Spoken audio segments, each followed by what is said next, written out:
Do you have a favorite Bible verse? One that you've memorized and referred to from time to time? Hi, I'm Father James Kubicki of the Apostleship of Prayer, and my favorite verse is from St. Paul's letter to the Romans, chapter 8, verse 28.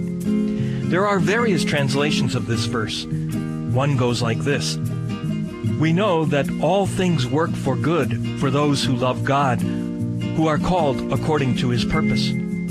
Another goes, "We know that by turning everything to their good, God cooperates with all those who love Him, with all those that He has called according to His purpose."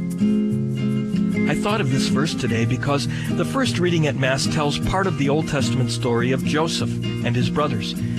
Remember? The brothers of Joseph were jealous of him and sold him into slavery. He was taken to Egypt, where he eventually became a court official for Pharaoh.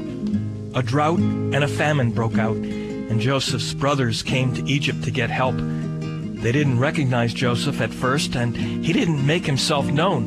And when he did, they were afraid that he might punish them. But he said to them the following words from tomorrow's first reading: "Do not be distressed, and do not reproach yourselves for having sold me here.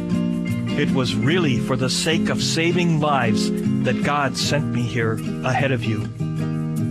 It's a great example of how God turned something bad into something good.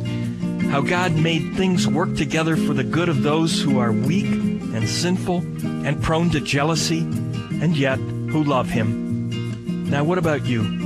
Do you have an example of this from your own life that comes to mind now?